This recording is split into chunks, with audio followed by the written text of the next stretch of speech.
wash your hands. Scrub them while you're singing the song. Wash. Rub your hands and fingers and the places in between. Using soap and water makes your hands so clean. Wash your hands. Rinse, chop your elbows down. 5, 4, 3, 2, 1, now dry. Wash your hands for 20 seconds, just like Elmo. Welcome to Chapter 12, Food Safety and Food Technology. Food Temperature by Professor Tammy. Learning Objectives. Outline technological advances aimed at reducing microbial food contamination. Food safety temperature, Fahrenheit and household temperatures. So the boiling point of water, all organisms are killed within varying lengths of time.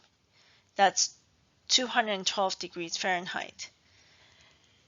Keeping hot foods at or above 140 degrees is important because between 40 through 140 degrees Fahrenheit is considered danger zone. That's when bacteria can multiply quickly. Refrigeration temperature is at 40 degrees Fahrenheit and freezing temperature is at 0 degrees Fahrenheit. So when you look at some of the things here, these are some thermometers. They will help you with how cold the refrigeration is. There are digital thermometers. There's pop-ups. There's also fork ones and also dial oven safe ones too. So, but they're all as efficient. My favorite is usually digital because I can just look at it and I don't have to try to guess the dial numbers. But you know, whatever you have, whatever works is important. Safe food storage times. Refrigerator needs to be 40 degrees Fahrenheit or less. So you can store foods based on what type of food it is for either days, weeks, or months. So let's go over them. For foods that can be stored between 1 to 2 days in refrigerators, you can store raw ground meats, breakfast or other raw sausages, raw fish or poultry, and gravies. For foods that can be stored between 3 to 5 days, raw steaks, roasts or chops, cooked meats, poultry, vegetables and mixed dishes, lunch meats, packages open, mayonnaise, salads, chicken, egg, pasta, tuna, fresh vegetables, spinach, green beans, tomatoes. For 1 week, hard-cooked eggs, bacon, or hot dogs, open packages, smoked sausages or seafood, milk, cottage cheese. For 1 to 2 weeks, yogurt, carrots, celery, and lettuce. For 2 to 4 weeks, fresh eggs and shells, lunch meats, bacon or hot dogs, packages unopened, dry sausages, pepperoni, hard salami, most aged, and processed cheese, Swiss brick. For about 2 months, mayonnaise, open jarred, and most dry cheeses like Parmesan and Romano. And if you store food in the refrigerator, they can be there indefinitely. And just beware of freeze burn when they're in the freezer too long. Which spoils faster? Eating spoiled meat or dairy products can result in a person getting very sick. So why does ground meat spoil faster than meat that is whole? So this is ground meat here, and this is meat that is whole. When you look at the meat that is whole, do you see a lot of holes in there? It's hardly any place, not where bacteria can grow. Bacteria may grow in the surface, on the sides too.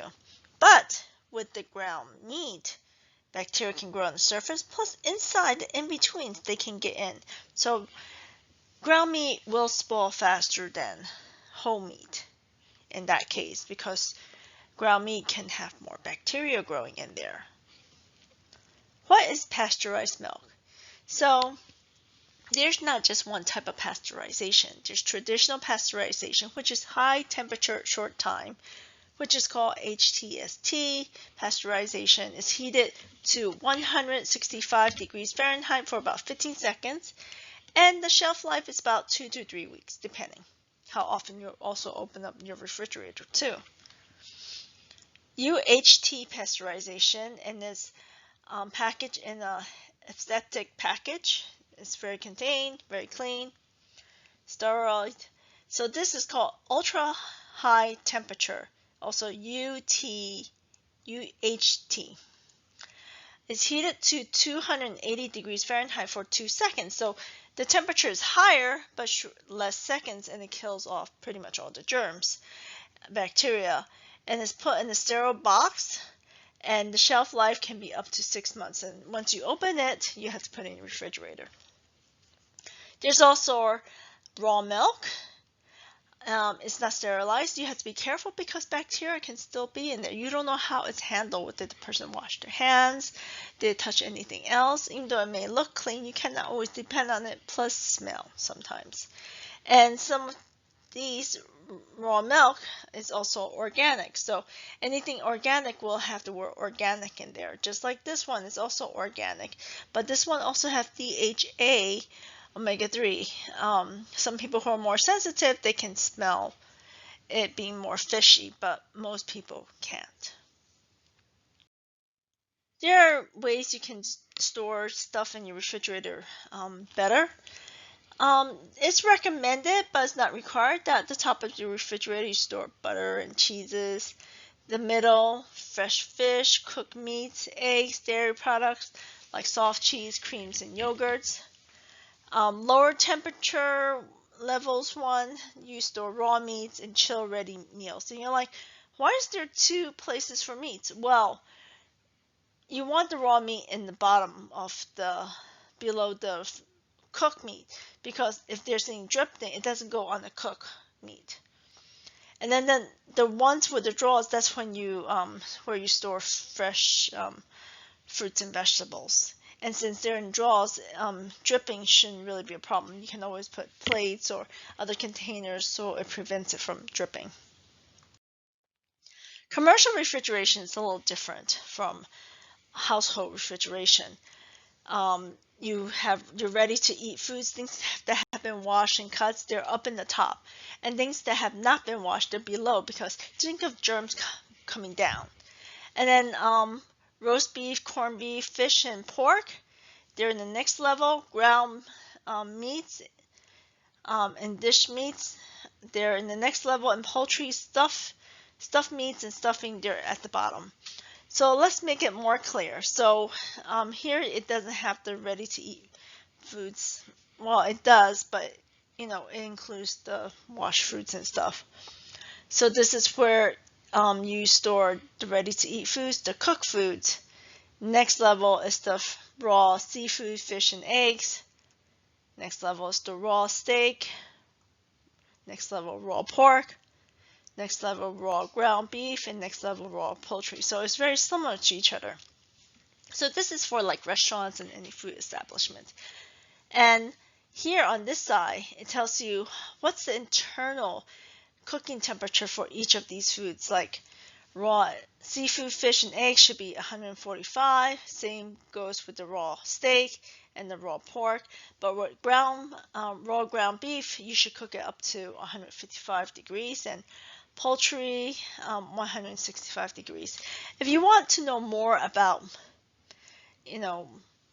storing foods and stuff and food safety, you can go to the New York City Health Department website and have more information.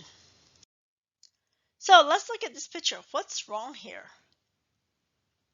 Well, this is correct here, all the cooked and ready-to-eat foods up there.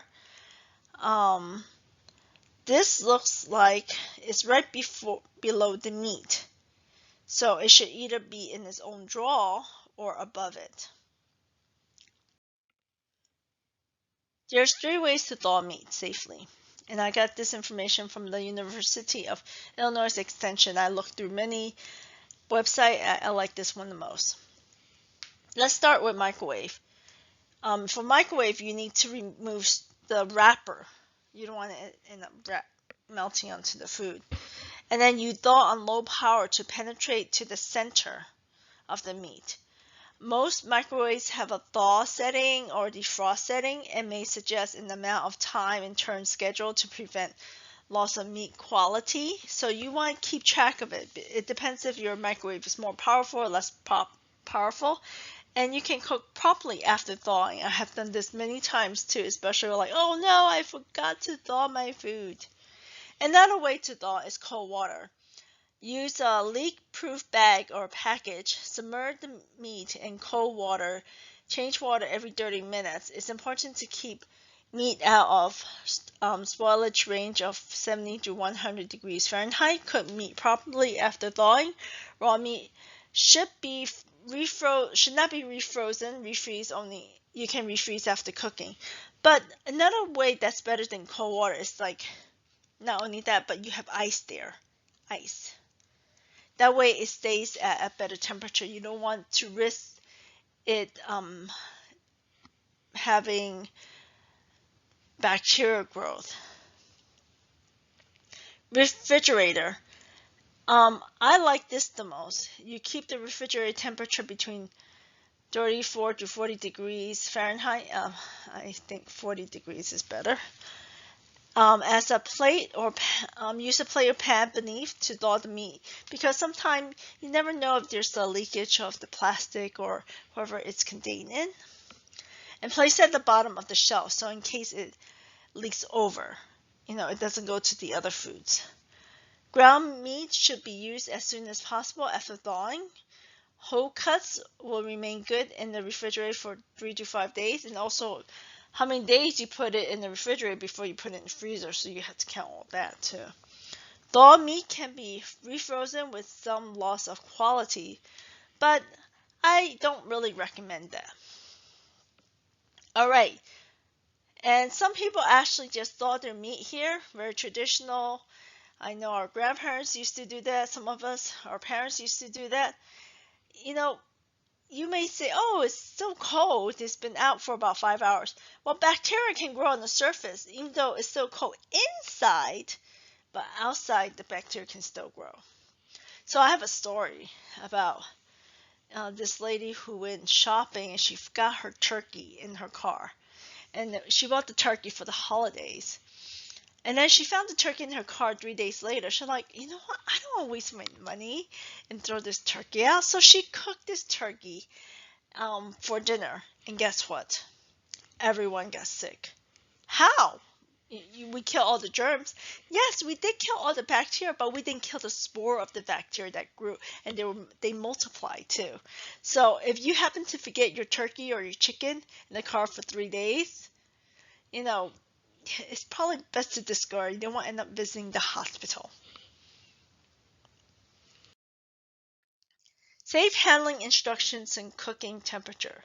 So here are some recommended temperature for foods, which we kind of talked about already. See you soon. And remember to read the book.